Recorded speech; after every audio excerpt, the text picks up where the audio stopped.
We are in the midst of our enlistment, our stewardship campaign, which, if you are not usually here, you should know is our annual pledge drive. It is the time when we talk about the ways that we financially support our congregation. And we're going to have a brief video telling you about our future with hope. And then Ann Casella is going to come up and tell you some more about the enlistment campaign.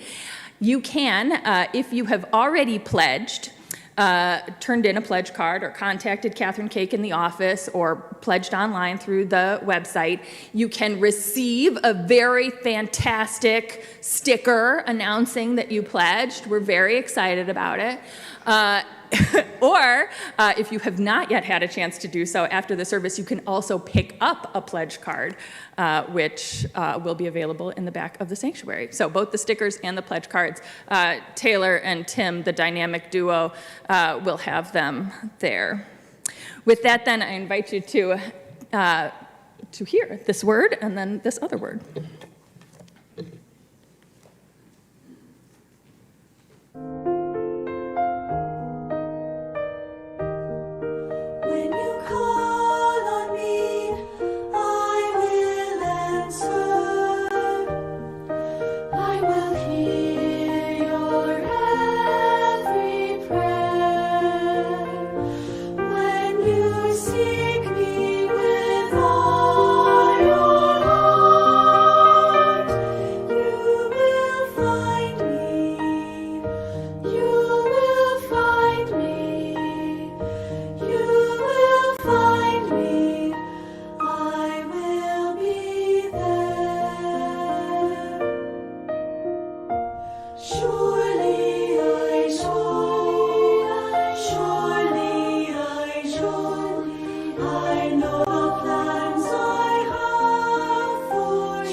Community is just so special to me.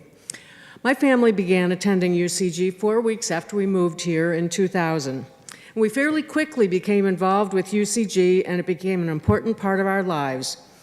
It was the place that instilled values in my children because, and this is, my kids are 28 and 30.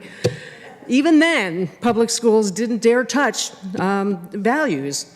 UCG has nurtured my spiritual growth and been the community that supported my family.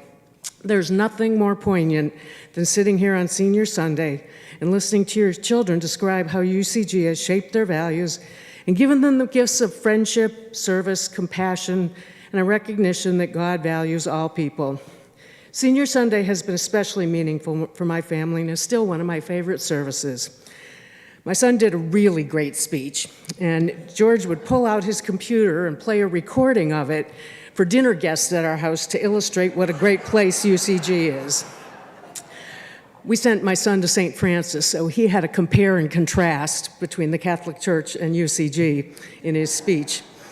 As the time for my daughter's Senior Sunday approached, George was very sick from multiple myeloma, a bone marrow cancer, and in the last month of his life. He was at Shands in a last-ditch effort to save his life, and his doctor did such a kind thing and let him be unhooked from the IV that was blasting him with 5 different chemo drugs and let him come to UCG to hear Sarah give her Senior Sunday speech. He died 2 weeks later on Father's Day, but we'll always be grateful that he got to be here for Sarah's speech. He missed her graduation, but that was so much more meaningful. And then after his death, the church sustained us in our grief. When I met with Sandy and Larry and Vince to plan George's memorial service, I can remember saying to them, I don't know what people do at a time like this who don't have a church. The church was there for me in my grief and in times of celebration as well. Andy performed my son's wedding a year and a half ago and did a truly awesome job of making the service so sweet and personal. He had also baptized and confirmed him on Confirmation Sunday, so he's provided all the sacraments in Ben's life so far. And hopefully we don't need a funeral until long after Andy's retired.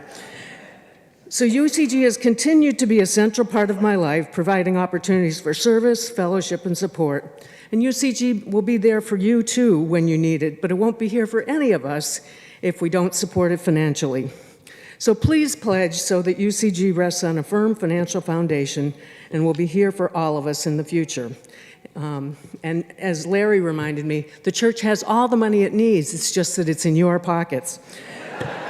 So please pledge, and then you can all get your own sticker saying that you're a supporter of UCG.